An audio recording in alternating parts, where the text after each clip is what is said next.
이렇게 화산이라는 게 하와이에도 있고 제주도에도 있잖아요. 자, 그러면 그 화산 활동이라는 게 지구에서만 일어날까요, 여러분? 지구 밖을 떠나본 적이 없어가지고. 네, 우리가 보통 화산 활동, 지진이 이러면은 그냥 우리 지구니까 생기는 거 아니냐 생각할 수 있지만 화산 활동은 지구뿐만 아니라 전 태양계적인 현상입니다. 자, 여러분, 지구에서 가장 높은 산이 어디죠? 에베레스트. 그렇죠. 에베레스트죠. 에베레스트. 근데 해발 기준으로 쳤을 때 8,800m이기 때문에 제일 높은 거고요. 해저면 기준으로 치면 이 하와이에 있는 이 마우나 산이 가장 높습니다. 10,000m가 높기 때문에. 자, 근데 그 뒤에 보면 더 높은 산이 있습니다. 산의 이름이 올림푸스 몬스인데 산의 높이가 무려 25,000m입니다. 자, 이 산은 어디에 있는 산일까요? 혹시 사유리 씨 아시겠나요? 제주도? 네, 올림푸스 몬스. 네. 어디 있어요? 지난번에 분명 수업을 들으셨을 텐데. 하와이요. 하와이는 아니고요. 바로 화성에 있는 화산입니다. 화성? 네, 태양계에 있는 화성이라는 행성에 있는 태양계에서 가장 큰 규모의 화산이 바로 올림푸스 몬스라는 화산입니다. 맞아. 이 올림푸스 몬스가 높이가 아까 제가 25km라고 말씀드렸고 그리고 면적이 거의 미국 오하이오주만 합니다. 네, 크다. 그 정도로 크고요. 네, 근데 지구에 있는 화산들은 대부분 뭐 높아도 1000m 그리고 몇천 미터 이 정도 되는데 도대체 왜 화성에 있는 이 올림푸스 몬스 화산은 높이가 25km나 될까요? 알 것 같아요. 왜 그럴까요? 지구는 공기의 저압 압력 네. 때문에 많이 못 올라가고 네네. 화성은 어떤 뭐 대기나 그런 네, 뭐 그런 중력 게- 차이 때문에 그러니까 쉽게 말하면 공기가 헐렁하니까 네. 쭉 올라가는 거예요. 아, 아니에요? 사실 없나? 틀리긴 했는데 괜히 안 척했네. 자, 공기를 얘기하시니까 네. 중력 때문에 그럴 수도 있겠다. 밑에서 아닌가. 땡겨, 왜냐면 우주 충격. 같은 경우는 중력이 그렇죠. 사실 없다 보니까 중력 때문에 그러네. 이게 왜냐면 그래서 화성인들 어쩌면 키가 매우 클 수도 있어요. 네. 저희 저희 때문에 사실 뭐 그 정답은 아니지만 그렇습니다. 네. 네, 간단히 설명드리면 밑에 있는 마그마가 똑같은 지역으로 계속 분출을 하지가 않습니다. 이를테면 마그마가 계속 올라오고 있는데 지각이 움직이니까 계속 이동을 한다는 거죠. 그래서 하와이 같은 경우에는 섬이 여러 개가 있잖아요. 그게 바로 지각판이 움직이기 때문에 그때 지각판이 움직이면서 화산이 만들어지고 또 움직이니까 그 옆에 또 화산이 만들어지고 이렇게 열도처럼 만들어진 건데요. 화성 같은 경우에는 지각 운동이 벌어지지 않습니다. 그렇기 때문에 이 마그마가 계속 한 곳으로 분출하기 때문에 계속 쌓이게 되는 거죠. 그래서 산의 높이가 25km나 되는 겁니다. 자, 근데 그 최근에 어떤 나사 과학자들이 또 조사를 해봤더니 미세하게 지각판이 움직이고 있다는 게 또 분석이 됐습니다. 계속 연구 장비가 발달하기 때문에 그렇다면 지금 화성에 있는 이 올림푸스 몬스 화산은 활동을 멈췄지만 아직도 활동을 하고 있는 화산이 태양계에도 있습니다. 지구뿐만 아니라 혹시 예상되는 지역이 혹시 있으신가요? 수금지 화목토 중에 있을 거 아니에요? 그렇죠. 네네. 좀 맞춰봐요. 죄송해요. 제가 이쪽은 이렇게 네, 일단 그 제가 힌트를 드리기 위해서 사진을 넣어놨는데요. 저기 그 보시면 붉은색으로 한 반쯤 보이는 저 행성이 어떤 행성일까요? 목성 아니에요? 맞습니다. 목성입니다. 그 목성도 지구처럼 달이 있습니다. 지구의 위성이 달인 것처럼 목성에도 가장 유명한 4개의 위성이 있는데요. 그중에서 이오라는 위성이 있습니다. 목성의 달에 해당되는데 이 이오에는 아직도 화산이 분출해서 인공위성으로 찍어봤더니 화산이 분출하는 모습이 목격까지 됐습니다. 자, 자세히 보시죠.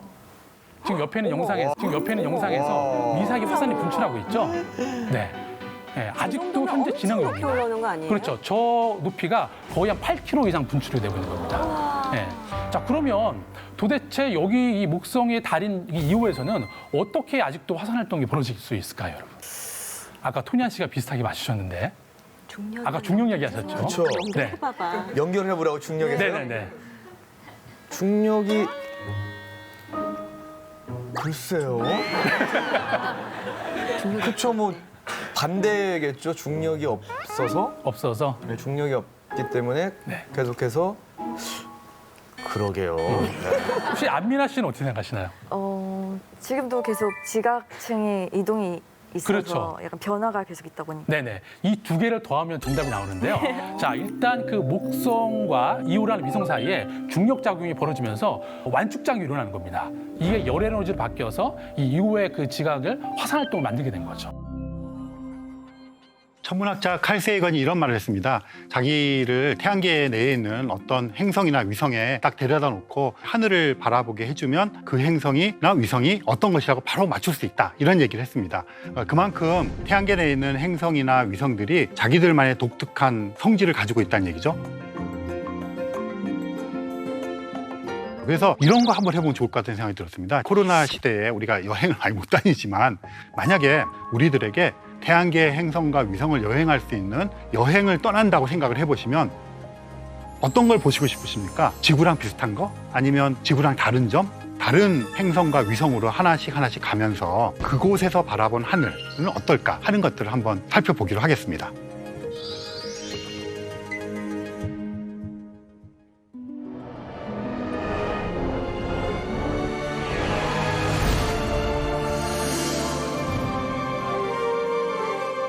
사실 달에서 하늘을 쳐다본 사람은 인류 역사상 12명밖에 없습니다.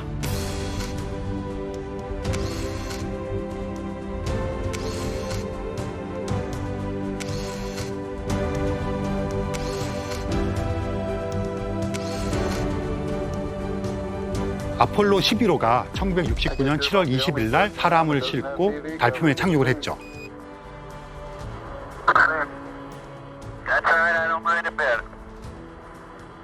아폴로 탐사선은 두 개가 묶여져 있어요. 하나는 궤도선이고요. 하나는 착륙선인데 두 개가 이렇게 묶여져서 가서 달 궤도를 몇 바퀴 돕니다.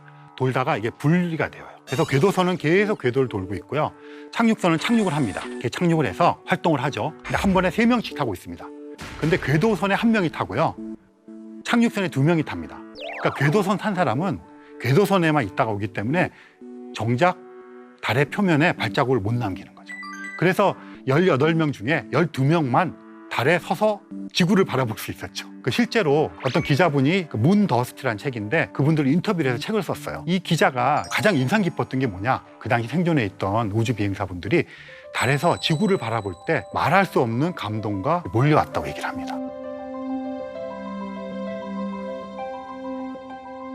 그리고 동그란 지구를 볼 수 있는 거는 달쯤 가야 돼요.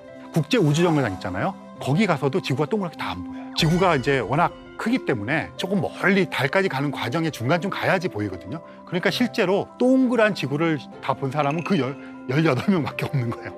달에 내려서 보면 12명. 그러면 이제 달에서 지구를 바라볼 때 이야기를 해드리겠습니다. 그러면 여러분이 상상을 해보시는 거예요. 일단 달에는 대기가 없어요. 공기가 없다는 얘기는 낮에 파란 하늘을 못 본다는 얘기예요. 대기 중에 있는 공기 알갱이들을 산란이라고 그러는데요. 우리 지구에는 대기가 있기 때문에 태양빛이 오다가 빛이 퍼지는 거죠. 그래서 이게 푸른 빛이 많이 퍼져서 파랗게 보이고 밤이 되면 태양빛이 없으니까 산란되는 게 없으니까 그냥 까맣게 보이는 거거든요. 달은 공기가 없다 그랬잖아요. 낮에도 하늘이 까맣고 밤에도 까맣게 보여요. 그러면 이렇게 생각할 수 있죠.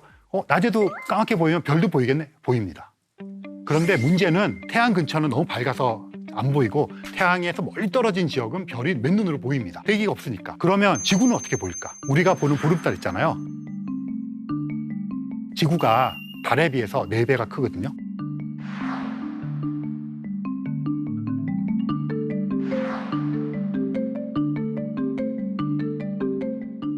보름달 4개가 있는 크기로 지구가 딱 있는 거예요.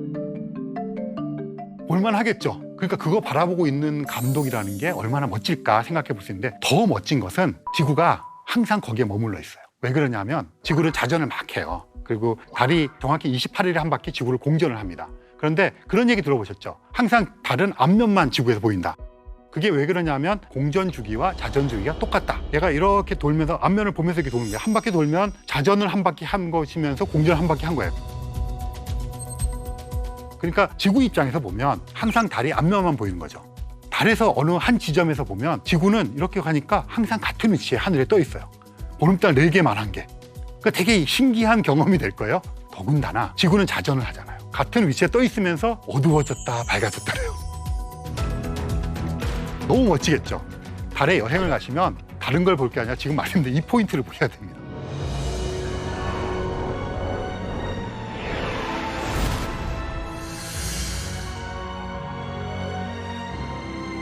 수성은 갈 만한 곳은 못 됩니다. 수성도 대기가 없어요. 대기가 없다는 얘기는 낮에 더워지고 밤에 추워진다는 얘기입니다. 달도 대기가 없기 때문에 태양빛을 받을 때는 낮이잖아요. 그때는 영상 150도, 200도까지 올라가고요. 영하가 되면 금방 식어서 영하 150도, 200도가 됩니다. 그러니까 수성에서 바라봤을 때도 밤 하늘과 낮 하늘이 똑같겠죠. 근데 태양이 커요. 가까우니까. 엄청 크고 뜨겁고 막 이럴 겁니다. 수성에 갔을 때는 이글이글하는 엄청나게 큰 태양을 보는 재미, 이런 재미들이 좀 있을 것 같아요. 물론 타 죽지 않는다면. 네, 그렇죠? 그런데 여기서는 재밌게 볼 게 북극성. 북극성 그러면 지구의 자전축이 삐뚤어져 있기 때문에 북극성을 보는 거잖아요.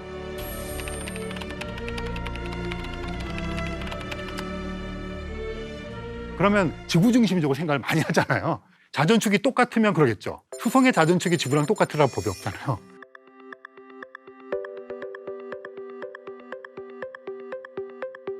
수성의 입장에서 자전축의 북극을 연장한 곳에 어떤 별이 있을 거 아니에요. 그 별은 지구의 북극성이 아니죠. 얘는 용자리에 있는 어떤 별이에요. 수성에 가서 수성의 북극성을 찾아보는 재미. 각 행성마다 갈 때마다 이 자전축을 보고서는 북극성들이 어떻게 다른가를 보는 것도 사실은 태양계 여행에서의 어떤 묘미가 될 수가 있죠.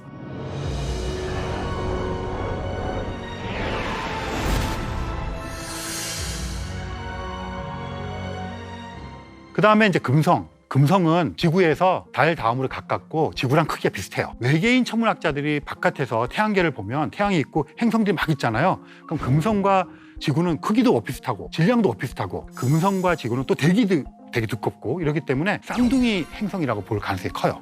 그래서 금성이 사실은 예전에 굉장히 각광을 받았거든요. 금성이 지구처럼 따뜻한 곳이라고 생각했어요. 그래서 이런 선정까지 했다 그래요. 미국의 플로리다주가 되게 따뜻한 지역이잖아요. 우리 금성으로 놀러 가서 바캉스를 즐겨요. 막 이런 선전도 했다 그래요. 그런데 이제 칼세이건이 여기는 엄청 뜨겁다 하는 걸 알았는데 뜨거운 이유가 이 이산화탄소로 이루어진 대기가 너무 두꺼워요. 일종의 온난화 효과. 근데 실제로 이제 우리가 금성에 탐사선을 보냈거든요. 내렸어요. 일단 너무 두꺼워서 낮에도 태양이 안 보여요. 우리 구름 막 꽉 낀 날 생각해 보세요. 태양빛 때문에 생기는 주변에 이렇게 번짐이라는 밝은 이런 현상을 알 수가 있죠. 그러면 밤에는 별이 보일까요? 안 보여요. 그러니까 금성에 가서는 그런 두꺼운 대기 속에 있는 이런 것들을 즐기는 이런 여행이 되겠죠. 근데 최근에 금성 표면에서의 그 약간 생명체 흔적이 발견됐다 이런 게 나왔어요. 거기에 박테리아나 미생물 같은 생명체가 존재할 가능성이 커졌거든요. 근데 그 지역이 어디냐면 지구 표면과 기압이 비슷하게 되는 지역이에요. 그래서 지금 어떤 아이디어가 나오고 있느냐면 금성의 표면에서 50km 상공에다가 호텔을 만들어서 띄우자. 그래가지고 거기서 살자. 그래서 금성에 가게 되면 아마 거기다가 전진기지를 만들고 정말 이렇게 뜨거운데 할 수 있는 것 같고 내려갔다 오는 뭐 이런 식의 여행이 되지 않을까 생각을 합니다.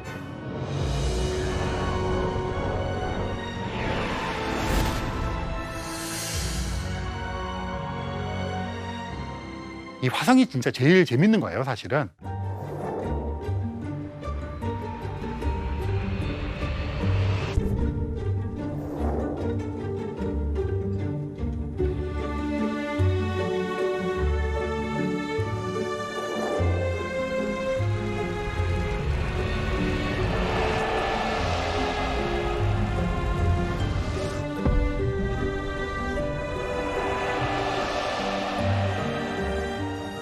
화성의 표면에는 물이 흘렀던 흔적들이 많이 발견이 되고요. 계절에 따라 그것들이 스며 나왔다, 스며 들어갔다 하는 것들이 포착이 되었고 남극과 북극에 빙하가 있어요. 그리고 이 빙하가 커졌다 작아졌다 합니다.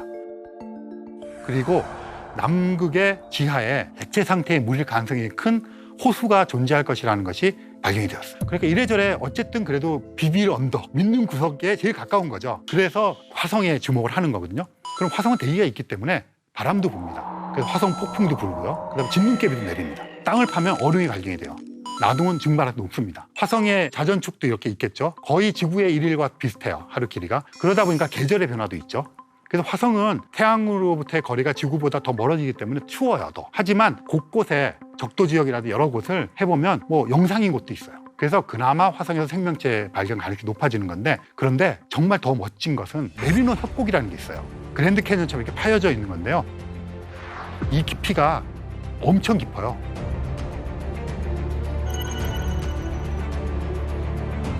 그다음에 올림푸스 산이라는 게 있는데 태양계에서 제일 높은 산이에요.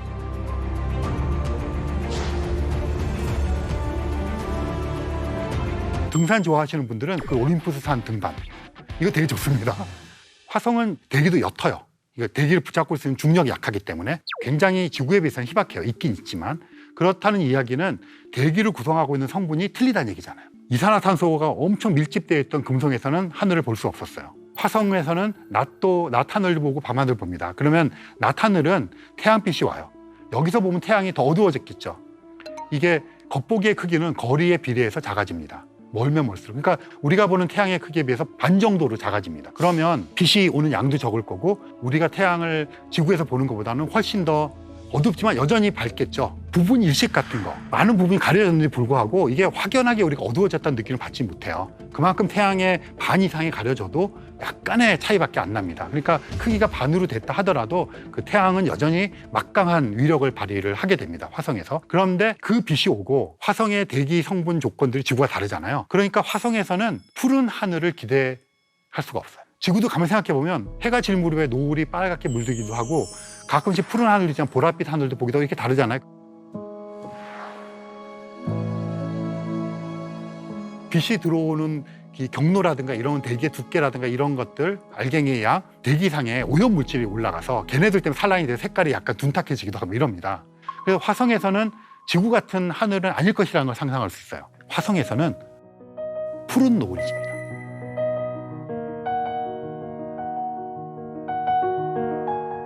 바이킹 1호와 2호, 그 이후에 큐리오서티까지 많은 탐사선들이 가서 확인한 바예요. 정말 제가 권하고 싶은 화성에서의 여행은 와인 한잔 할 준비하고 딱 가셔가지고 해가 뜰 때, 해가 질 때, 그러면 노을이 질 거 아니에요? 이문세 씨의 붉은 노을 노래 있잖아요? 그럼 노래 좀 바꿔가지고 푸른 노을 노래 부르면서 와인 한잔 하면서 그렇게 보는 멋이 있을 거예요.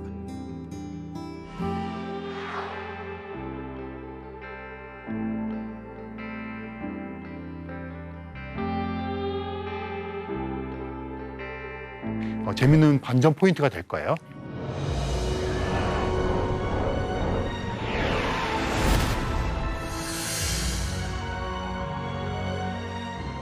근데 목성, 토성 이런 데를 가면 정작 목성이나 토성에는 착륙을 못해요. 목성, 토성, 해왕성, 천왕성 이런 애들 있잖아요. 지구보다 엄청 커요. 그래서 우리가 거대 기체 천체라고 부릅니다. 또 춥기 때문에 얼음 전체 이렇게 부릅니다. 기체로 이루어졌기 때문에 화성이나 이런 데서 내릴 수가 없어요. 내리면 쑥 빠지겠죠. 그래서 거기서 보는 것은 상상할 수밖에 없겠죠. 목성의 위성에서 바라보는 거 한번 생각해 봅시다. 목성에는 여러 위성들이 있는데요. 그중에 제일 과학자들이 관심을 갖는 게 유로파라는 목성의 위성입니다. 그래서 이 유로파는 생명체가 있을지도 모른다고 생각을 하고 있어요. 왜 그러냐면 유로파의 표면에서 물줄기가 막 튕겨져 나오고요. 간헐천 같은 겁니다.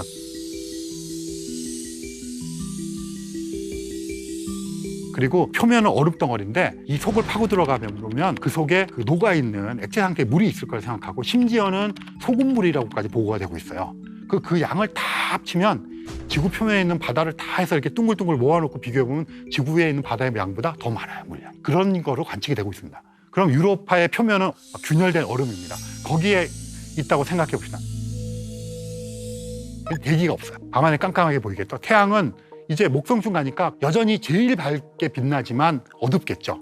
대기도 없으니까 어쨌든 깜깜해요. 그리고 작은 태양이 보일 테고 목성이 어떻게 보이겠습니까? 목성이 엄청 크게 보이겠죠.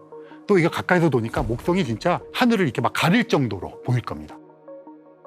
그리고 목성에는 위성들이 많아요. 그럼 걔네들이 수시로 막 돌 거 아니에요? 그럼 막 정신없겠죠? 그런 위성들이 막 날아다니고 목성에 하니까 정신없는 낮과 밤 하늘이 막 연출이 될 거예요.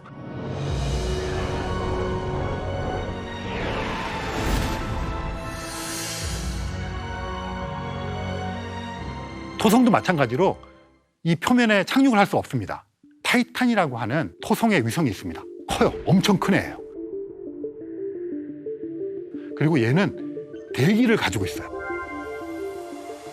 위성 중에서 행성인 수은 갖고 있지 않은 대기를 위성인 타이탄이 갖고 있어요. 이 토성의 타이탄에 착륙을 했다고 생각해 보면 거기서 보이는 하늘 어떨까? 근데 이 타이탄은 대기가 있는데 대기를 구성하는 성분의 대부분이 암모니아, 메탄 뭐 이런 애들이 내려서 바라보면 메탄, 암모니아 이런 거로 있어서 약간 노란 오렌지 색깔 이런 식으로 하늘이 보일 거예요. 그리고 그것을 뚫고 토성이 보일 텐데 가까우니까 엄청 크게 보일 거. 태가 보이잖아요. 토성이 엄청나게 멋진 광경일 겁니다. 실제로 카시니라고 하는 토성 탐사선이 가서 그 안에 또 작은 탐사선을 가져갔는데요. 하위 헌스라는 탐사선이었어요.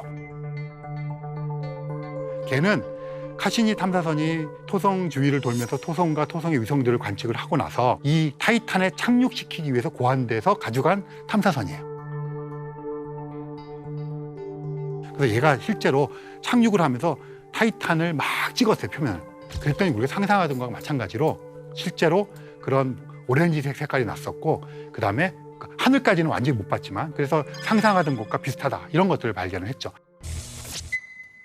지금 이제 쭉 태양계 여행을 했던 것을 정리를 하자면 뭐 이런 패키지가 나오면 이런 식으로 보면서 다니면 너무 재밌을 것 같아요. 약간 취미에 따라서 아까 그 올림푸스 산이 태양계에서 제일 큰 산이거든요. 그러면 이제 이런 것도 있을 거예요. 태양계에서 제일 깊은 계곡. 그다음에 뭐 유로파에서 얼음 깨기 뭐 이런 거 해봐도 좋을 것 같고 이런 것들을 해봐도 되게 재밌을 거고요. 네, 그래서 지금까지는 여전히 아직까지는 꿈의 세상이지만 우리가 알아낸 것을 가지고 제가 이만큼 얘기할 수 있는 정도까지 왔고 실제로 탐사선이 가서 그 하늘을 관측한 경우도 생겼잖아요. 정말 가까운 미래에 우리들이 살아있을 때 가볼 수 있는 그런 가시적인 거리에 들어와 있다. 이렇게 생각을 하시고 희망을 품고 한번 태양계에 대해서 알아보면 좋을 것 같습니다.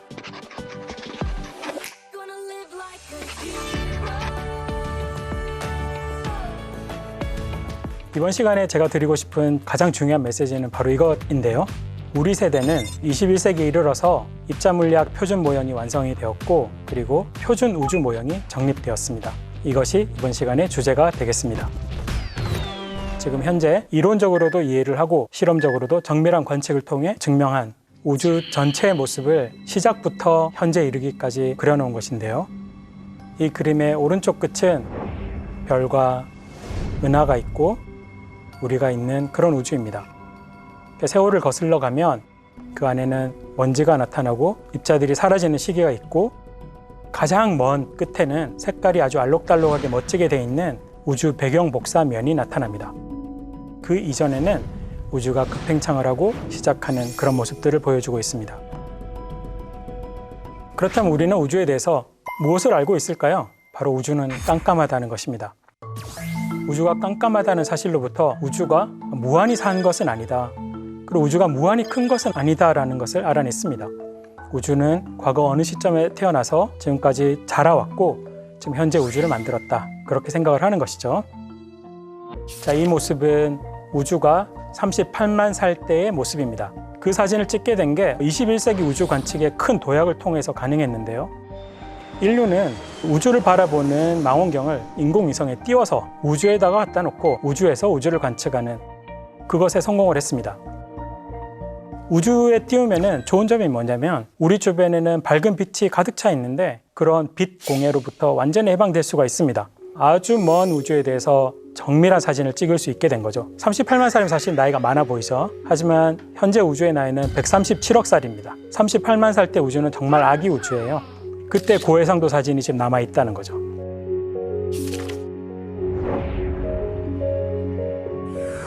참고로 빛의 속도가 유한하기 때문에 멀리 보면 멀리 볼수록 더 옛날 모습을 보게 되는 거예요.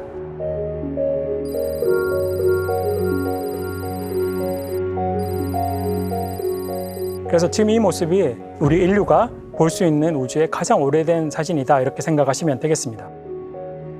이 사진을 통해서 우리는 과연 무엇을 알게 됐을까요? 자, 첫 번째는 모든 곳의 온도를 측정을 해보면 대략 2.7 절대 온도, 2.7K의 온도면은 가능한 가장 낮은 온도에서 살짝 높은 거죠. 여기서 노란 색깔은 온도가 약간 높은 부분, 그다음에 파란 부분은 온도가 조금 낮은 부분 이렇게 생각하시면 돼요. 그 차이는 10만 분의 1에 불과합니다. 그 정도 차이가 있으면은 약간 더 밀도가 높은 곳과 약간 더 밀도가 낮은 곳이 있다는 뜻이고요. 밀도가 약간 높은 곳은 중력적으로 점점 더 물질들을 더 끌어당깁니다. 그 결과 작은 요동이 점점 더 큰 요동이 되고요. 그것이 큰 구조를 만듭니다. 결국 그것이 씨앗이 돼서 은하를 만들고 별을 만들고 우리를 만들게 됐습니다. 여기 이 작은 온도 요동이 우리 생명이 태어나게 되는 아주 근원적인 이유구나 이렇게 생각해도 과언이 아니겠습니다. 자, 그리고 또 무엇을 알게 됐을까요?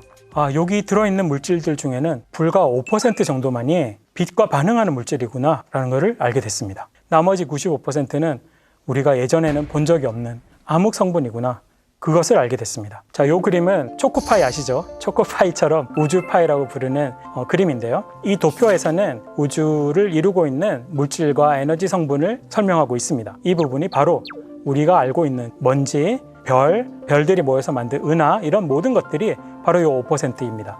또 큰 부분이 있죠. 자, 이 부분이 바로 암흑 물질이라고 부르는 그 부분인데 25%가 암흑 물질입니다. 그리고 여기 70%는 이것을 암흑 에너지라고 부릅니다. 암흑 에너지랑 암흑 물질이랑 차이가 뭐냐? 왜 똑같이 암흑인데 하나는 물질이라고 부르고 하나 에너지라고 부르냐? 이런 말씀을 하세요. 답을 좀 드려볼게요. 우리가 한번 박스를 하나 가져오죠. 그 안에다가 사과를 3알을 넣어볼까요? 사과가 차지하는 밀도가 있습니다. 자, 그런데 이제 박스의 크기를 2배 크게 만들어요. 사과의 밀도는 어떻게 될까요? 부피로 나누어야 되니까 밀도는 반이 되겠죠. 그 말은 우주가 커지면 커질수록 밀도가 점점 낮아지는 것, 이런 성분이 물질입니다. 그에 반해서 암흑 에너지는 부피를 2배를 하면 밀도가 줄어들어야 될 것 같은데 아닙니다. 밀도가 줄어들지 않고 밀도가 그대로인 그런 에너지입니다. 마치 진공 자체가 갖고 있는 에너지와 성질이 같습니다. 그래서 이 암흑 에너지를 또 여러 물리학자들은 진공 에너지다 이렇게 부르기도 합니다. 하지만 그 정체에 대해서는 아직도 우리가 해결하지 못하고 있는 거죠. 우주 에너지의 95%는 여전히 미궁의 상태구나 라는 말씀을 드릴 수가 있겠습니다. 우주가 깜깜하다고 했는데 우리가 이해하는 부분도 깜깜하구나. 물리학자들은 좋아하죠. 95%는 알아내고 싶은 게 남았으니까요. 빅뱅의 초기 조건이 필요하다. 제가 비유를 좀 들어볼게요. 우주가 38만 살 때 사진이라고 했는데요. 이 사진이 어떻게 찍혔냐를 좀 살펴볼게요. 가운데 위치한 것이 바로 우리입니다. 우리가 멀리 있는 우주를 쳐다보고 있고 저 멀리, 우리가 볼 수 있는 가장 멀리 137억 년 밖에 있는 면에서 찍힌 사진이 바로 우주 배경 복사의 면이라고 하겠습니다. 자, 그런데 우주는 그때 당시 나이가 38만 살이라고 했습니다. 그럼 38만 년 동안 팽창한 모습은 어느 정도일까? 그것을 그려놓은 게 여기 작은 공입니다. 왼쪽에 있는 부분을 저는 A 마을이라고 불렀고요.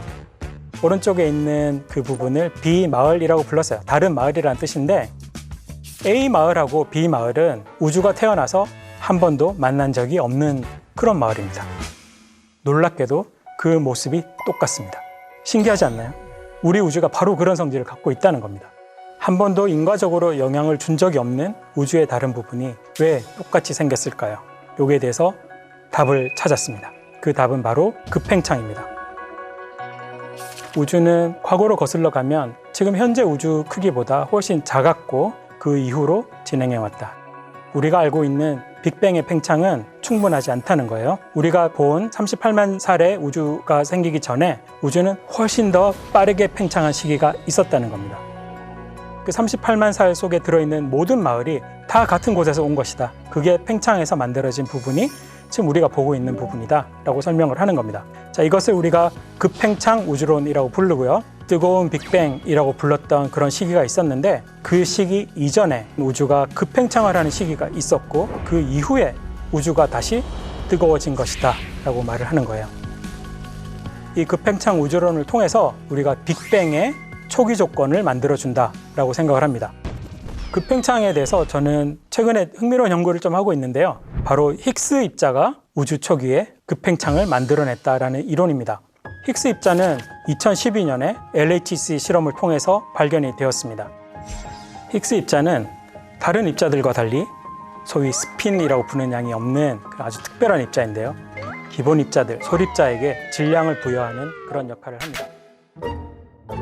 우리가 새로 발견한 이 힉스 입자가 바로 질량의 근원이구나 라는 것을 확인할 수가 있었습니다. 질량으로부터 유추할 수 있는 게 뭐냐면 힉스 입자가 어떤 식으로 에너지를 갖고 있느냐를 유추할 수가 있습니다. 저는 이론 물리학자이기 때문에 그 알려진 사실로부터 똑같은 힉스가 초기 우주 때는 어떤 모습이었나 라는 그것을 계산해 본 결과 저는 놀라운 결론에 도달했는데요.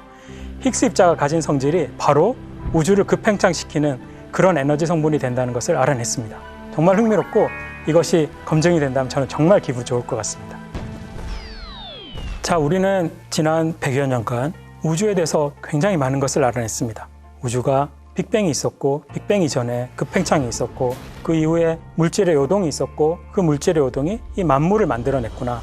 별과 은하와 우리 생명체가 태어난 것이 그때 찍힌 그 사진 속에 씨앗이 다 들어있구나 라는 것을 깨달았습니다. 저는 코페르니쿠스 혁명을 통해서 인류가 참 많이 배웠다고 생각을 하는데요. 코페르니쿠스에 의해서 인류가 살고 있는 이 지구는 우주의 중심에서 태양계의 일원이라는 것을 배웠습니다. 우리 태양계의 중심에는 태양이 있고 우리 지구는 태양계를 살아가는 행성 중에 하나구나. 우주의 아기 때 모습을 살펴보고 우주의 진실된 모습을 살펴본 결과 나를 이루고 있는 물질은 우주를 대표하는 물질이 아니구나. 나의 삶을 만들어주는 이 모든 물질들이 사실은 5% 정도에 불과하구나. 나머지 95%는 우리 인류가 아직도 그 정체를 알지 못하는 그런 에너지 성분이구나 라는 것을 깨달았습니다. 저는 이것을 생각하면서 한없이 겸손해집니다. 인류가 우리는 우주의 중심이 아니고 물질적으로도 중심이 아닌 그런 아주 작은 존재구나 라는 생각을 하게 됩니다. 하지만 그것이 끝이 아닙니다. 이렇게 작은 존재가 저 밤하늘을 쳐다보면서 우주에 궁극의 질문을 던질 줄을 압니다. 그렇게 던진 질문에 대해서 하나하나 자기가 할 수 있는 모든 역량을 동원해서 이해하고 우주의 탄생부터 현재와 미래에 대해서 그림을 그리게 되는 우리 인류가 이런 놀라운 존재구나 라는 것을 저는 물리학을 통해 배운 것 같습니다.